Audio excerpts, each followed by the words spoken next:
Hoje nós estamos gravando mais um programa que será divulgado na Semana das Mulheres, né? A gente tem uma convidada muito especial, uma pessoa muito querida, a Graziela Moreno. Ela está aqui com a gente hoje. Ela é diretora executiva da HSM, ela é responsável pela Singularity Brasil, ela é responsável pela unidade de negócios e pela unidade de negócios da HSM Academy, a parte virtual de educação corporativa da HSM. Em 2020, ela também assumiu o desafio de liderar a diretoria de negócios B2B ecossistema da Anima. Ela tem mais de 30 anos de experiência no mercado corporativo, atuou em grandes empresas e ao longo da sua carreira ela trabalhou entre empresas grandes como Itaú, Unibanco, CRPM, Brax e uma coisa muito importante, ela foi a fundadora da Academia de Estratégia, adquirida pela HSM em 2016.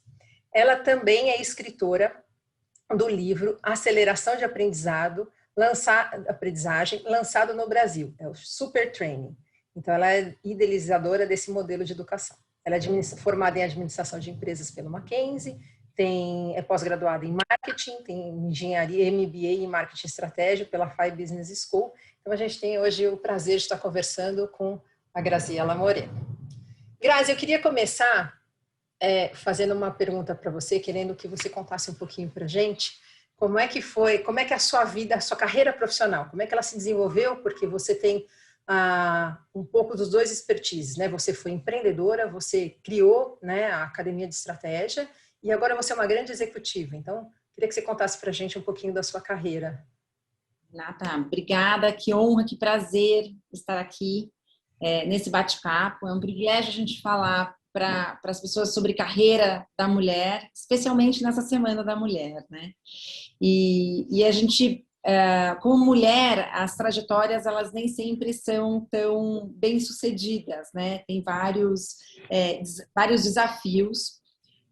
No meu caso específico, eu comecei a trabalhar muito cedo, comecei a trabalhar com 17, quase 18 anos, no mercado financeiro. Eu tinha um sonho de trabalhar no mercado financeiro. E entender e entrar para esse mundo. Achava lindo as pessoas, como elas se vestiam, como elas eram inteligentes. Então, eu me projetei muito nesse mundo e durante muitos anos eu fui muito feliz. Eu trabalhei basicamente 10 anos em banco, em instituições financeiras, nas mais diversas áreas. Projetos, marketing, era completamente apaixonada pela instituição. Mas em um determinado momento, por uma questão pessoal, eu mudei para Curitiba e lá em Curitiba eu não tinha a mesma projeção profissional, não existia. Curitiba há 20 anos, um pouco mais de 20 anos atrás, não tinha, as empresas elas tinham uma restrição muito maior em relação aos colaboradores. E essa foi a primeira vez, então, que eu empreendi. Então, não foi na Academia da Estratégia. Eu acabei me tornando sócia de uma agência de comunicação, que acabou se tornando uma agência de bastante relevância no Sul. Ela cresceu bastante. Foi a minha primeira experiência como empreendedora, uma experiência incrível. E eu fiquei completamente apaixonada por esse mundo empreendedor. O bichinho, ele foi picado. Mas aí, por uma oportunidade no mercado, eu e minha sócia, recebemos uma proposta de aquisição e nós decidimos vender a empresa. Então, nós fizemos um processo de incorporação e saímos 100% da empresa, não podia voltar mais para o mercado publicitário por um período. Voltei para o mercado financeiro, trabalhei alguns anos numa asset management, era uma asset, uma DTVM, bem no começo, quando começava a se falar em multifamily office aqui no Brasil. Eu assumi naquela época a diretoria de gestão estratégica, então com planejamento, gestão de pessoas, enfim, estruturação dessa empresa. E novamente por uma questão de vida, e aí eu estou sempre convergindo para esse lugar, né? Eu voltei para São Paulo, saí dessa organização e tomei a decisão de novamente ter uma iniciativa empreendedora. Então, a Academia da Estratégia, ela nasceu muito com o objetivo de criar um negócio muito diferenciado no mercado de educação corporativa. O meu marido foi fundador de uma empresa de treinamento online, à distância, uma empresa que na época tinha bastante relevância, e a gente entendeu que era uma oportunidade montar, estruturar, com essa experiência, com esse olhar de quem já contratou, o olhar na prática, uma empresa que atendesse o mercado com olhar para resultado, então, oferecendo treinamento, desenvolvimento, programas para todos os níveis da organização. Foi assim que nasceu a Academia da Estratégia. Ela nasceu e cresceu muito rápido. A gente entendeu que o mercado ele respondeu muito bem aos estímulos de propósito que a gente trouxe. Então, desde superar as expectativas, estou junto contigo no resultado, vou construir soluções e não só, obviamente, a gente contava essa história, como na prática isso foi levado muito a sério. A nossa proposta de valor era uau. Em alguns anos, nós saímos da sacada da minha casa, que foi onde a gente começou a empresa, para 8 andares, ali numa travessa da Paulista, com 250 pessoas. A gente já tinha treinado 350 mil pessoas presencialmente, pelo Brasil todo. Vários prêmios acabaram reconhecendo esse esforço, esse trabalho, e um time incrível, super engajado. É óbvio que uma empresa saudável, com essas características, acabam chamando a atenção do mercado, principalmente um mercado que cresce pela consolidação e por aquisição. Então, em 2016, nós fomos procurados pela Ânima Educação, que é a empresa que tem a HSM no seu grupo. Então, a HSM faz parte do ecossistema da Ânima Educação, para que a gente se juntasse à HSM com o objetivo de crescer a HSM nesse eixo de educação corporativa. Então, novamente, passei por um processo de incorporação, então, numa dimensão completamente diferente, com um objetivo também bastante diferente. Isso se deu em 2016, então já se passaram 5 anos. Eu assumi uma posição executiva no grupo desde então. Então, desde 2016, eu lidero uma das unidades de negócios, que é essa unidade de educação corporativa que veio dessa incorporação da ACAD, e acabei assumindo as áreas de negócios, a área comercial das outras unidades de negócios. Agora, recentemente, quando no meio da pandemia, eu recebi o convite para liderar toda a frente B2B. Eu acho que muito dessa visão empreendedora e, ao mesmo tempo, a fluência executiva fez com que eu tivesse um pouco mais de facilidade em juntar esses dois mundos, né? Então, você falou, você teve uma experiência executiva, uma experiência empreendedora. Eu sinto que se eu tivesse sido só empreendedora a vida toda, talvez a minha dificuldade de adaptação, de diálogo, a minha dificuldade de me inserir nesse mundo pós-aquisição, num grupo, na dimensão que a gente tem, talvez eu acho que fosse muito maior. Então, hoje eu chego aqui com mais experiência, mas principalmente por essas duas visões. A visão executiva, que foi extremamente importante para que eu pudesse fazer crescer o meu negócio, e a minha visão empreendedora e de todos os tropeços, né? Tudo que a gente apanha enquanto empreendedor, que sofre, que acha que sabe, né? Trazendo isso para esse ambiente executivo, corporativo, isso faz bastante diferença. E Grazi, quais foram as dificuldades que você encontrou na sua carreira, na fase de empreendedora, E depois que você virou para executiva, você se tornou executiva dessa grande empresa, quais são as dificuldades que você encontrou em relação à sua carreira ou em relação ao seu dia a dia, aos seus pares? Como é que você pode contar para a gente as dificuldades que você teve, né? Porque, na verdade, pode ter muita gente aqui ouvindo a gente e ter dificuldades semelhantes ou situações em empresas. E quais foram as alternativas que você deu? Né? Assim, quais são as soluções? O que você pensou?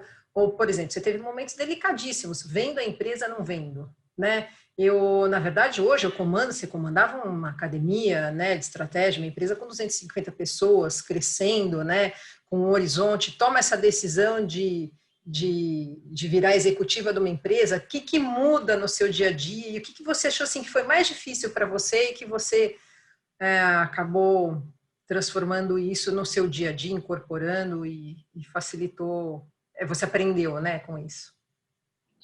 Então, o meu começo de carreira foi um começo de formação executiva clássica, né? Do banco, a formação dos futuros líderes do banco tinham algumas premissas que te formavam dentro de uma determinada concepção de uma caixa. Né, Renata, você participou dessa mesma época, né? A gente tinha protocolos do que era correto, do que não era correto. E de repente, eu me vi empresária, trabalhando numa pequena agência de comunicação, agência de publicidade, com umas pessoas bastante loucas, né? Na minha perspectiva. Era um monte de marciano, de bota, cabelo pintado, que não sabia nem o que era processo na vida. Então, eu acho que esse choque inicial, que eu vou falar que hoje a minha leitura é um choque cultural, mas é um choque de realidade mesmo. São realidades completamente diferentes. Eu tinha uma realidade em que eu precisava criar protocolos, criar comportamentos para que a minha carreira ela acontecesse. Quando eu venho para o mundo empreendedor, eu tenho que vender o almoço para pagar o jantar, senão você não sobrevive. A sua luta diária é completamente diferente. Eu deixo de lutar por uma carreira ou por aprendizados que eu vou trazer para a companhia que na época eu estava trabalhando, a minha luta era para que eu desenvolvesse aquele negócio, para que eu me tornasse relevante dentro do mercado, do ponto de vista estratégico, mas, ao mesmo tempo, garantir uma saúde financeira, porque senão a gente não ia sobreviver. Então, acho que essa dificuldade de adaptação inicial foi bem desafiadora. Foi bem desafiadora. Mas aí você é picado pelo bichinho do empreendedorismo. Então, eu fui picada pelo bichinho do empreendedorismo, que é o máximo, onde você tem liberdade, apanha, né? Fica sem sobremesa, pouco, né? fica sem sobremesa, passa fome de vez em quando, mas passa fome todo mundo junto, rindo, que legal, feliz, é super bacana. Então, eu já estava muito inserida dentro desse mundo quando eu voltei para o mercado financeiro, dentro das mesmas bases da onde eu tinha saído, no mercado onde as pessoas visavam carreira. Naquele momento, eu já comecei a sentir os primeiros pontos de dificuldade, porque eu não conseguia conceber que as pessoas não tivessem visão empreendedora. Como assim você está deixando a luz acesa? Ou como assim você não está olhando para a margem do projeto? Não, mas isso não me compete. Compete sim, compete a você. Esse negócio é um negócio também seu, você precisa desenvolver. Então, aí que eu comecei a ter o choque contrário, que era todo aprendizado que eu tive como empreendedora me levou para um lugar de consciência do negócio que na minha escola lá atrás a gente não tinha. Falava assim empreendedorismo, mas não se colocava na prática na verdade, né, que o empreendedor ele tem as dores próprias dele. Isso a gente não leva para dentro do mundo corporativo. Fala-se em empreendedorismo na perspectiva da atitude. Né? Hoje, por conta da pandemia, a gente começa a trabalhar competências empreendedoras numa outra dimensão. Mas eu estou falando 20 anos atrás. Naquele momento, eu acho que os principais desafios que eu enfrentei foi essa falta de... eu perdi a autonomia.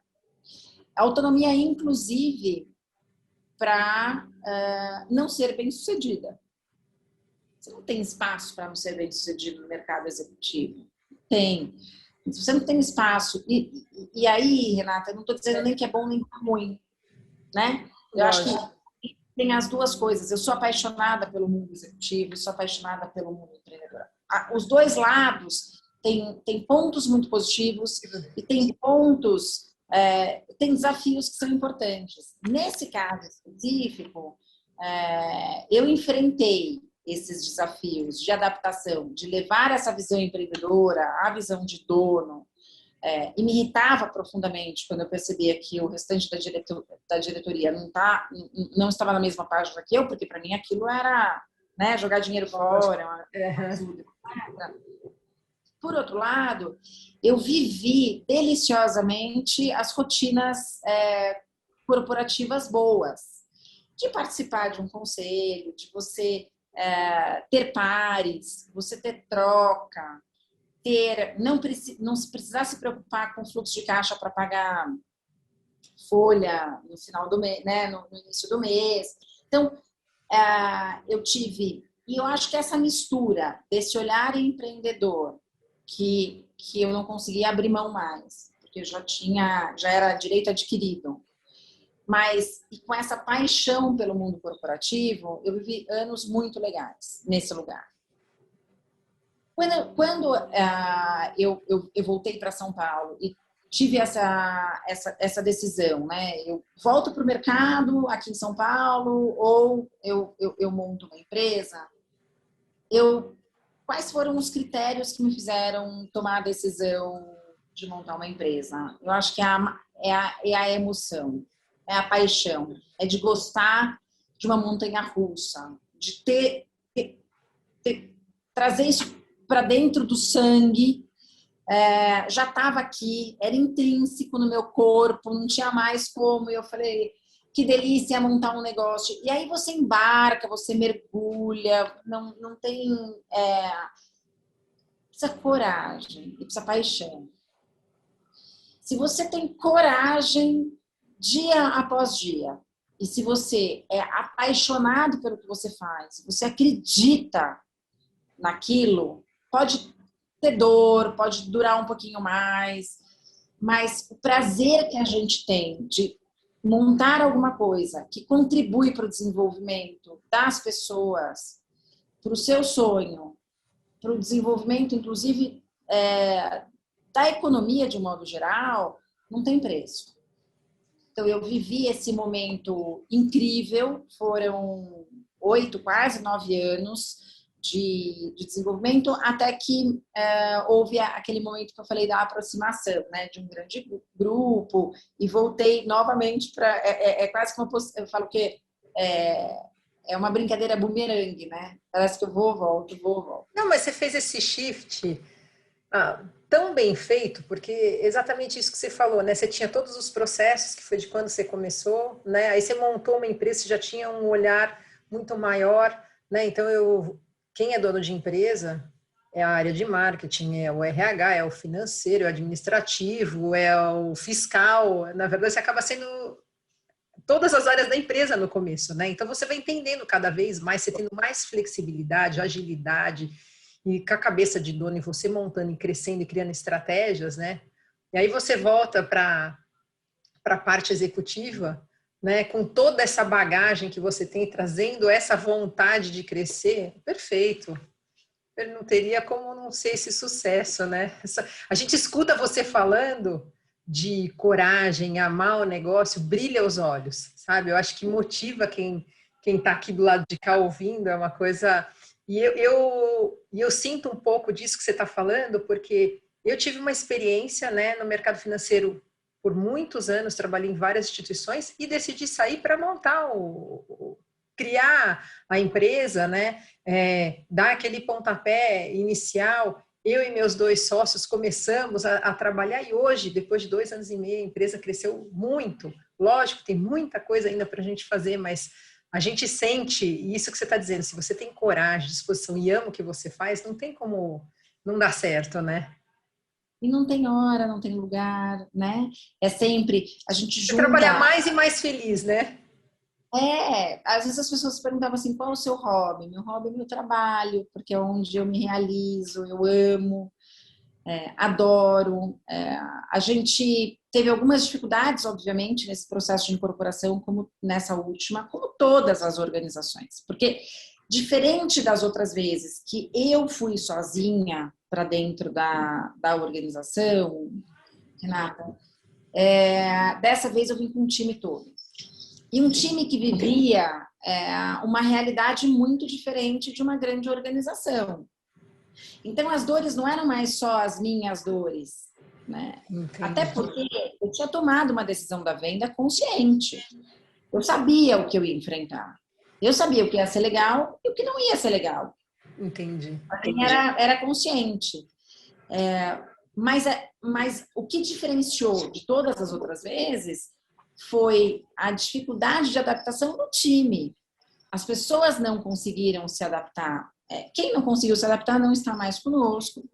As outras pessoas que também perceberam que tinha um lugar muito legal, que não estava no radar nem de uma nem de outra.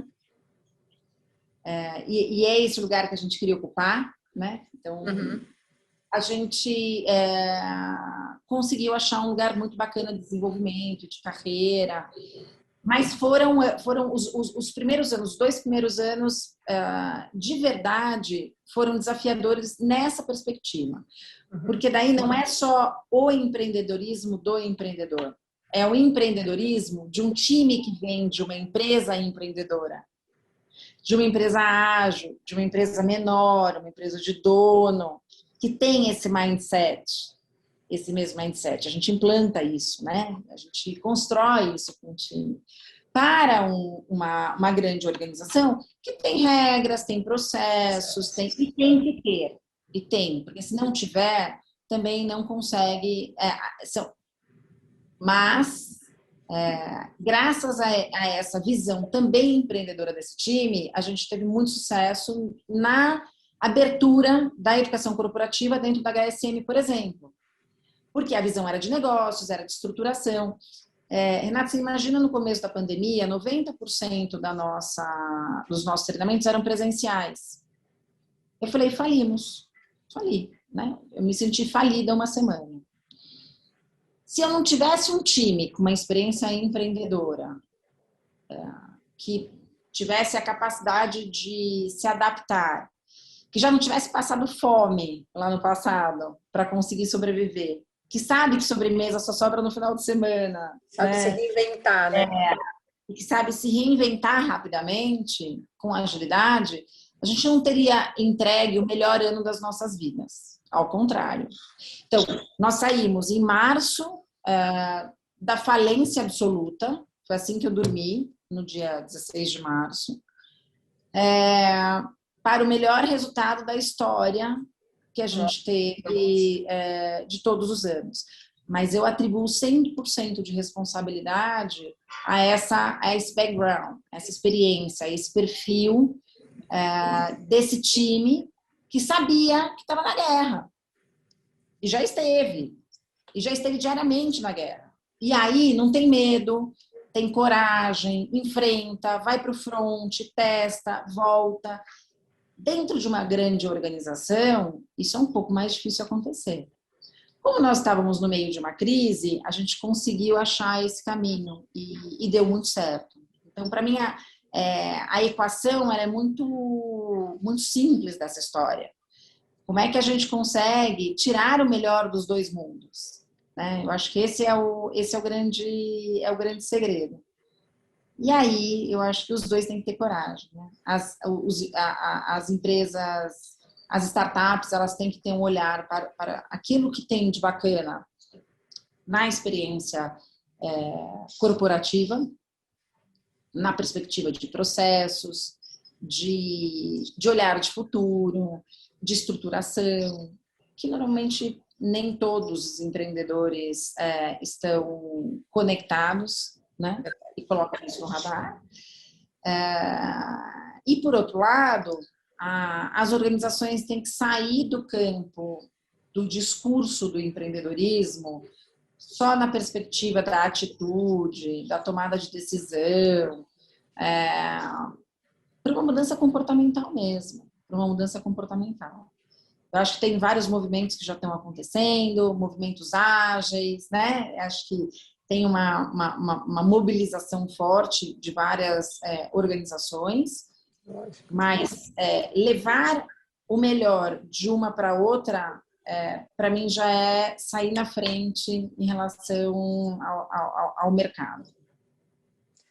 Grazi, eu ia pedir para você deixar uma mensagem final, mas você já acabou passando aqui essa mensagem, né? Que tem que ter coragem, tem que ter paixão pelo que faz. Eu acho que é isso mesmo, é não desistir, é você sempre estar um passo à frente, você ser empreendedor, você ser um executivo, não é fácil. Eu acho que você tem você pode ter a mesma cabeça dos dois lados, que assim, sempre pensar para frente, o que eu posso fazer melhor, quais os gaps que eu não enxergo, que eu não vi, como é que eu trabalho para melhorar isso, conseguir mais resultado, né? Me dedicar mais ao meu negócio, fazer crescer de uma forma saudável, né? Então, assim, gostei muito do nosso bate-papo, super inspirador. Eu espero que essa mensagem sua chegue a muitas mulheres e que sejam tocadas, né, com essa mensagem e usem essas suas palavras como guia, né? Então, eu queria te agradecer. Muito obrigada pelo seu tempo. Obrigada, Rê. Muita luz, muito sucesso no caminho de vocês. E nunca se esqueça de um ponto: jamais desista. Jamais. Persevere. Jamais desista. Acorde para vencer todos os dias. É isso que vai fazer tudo valer a pena. Para todo mundo isso, né? Isso mesmo. Obrigada. Um beijo. Tchau.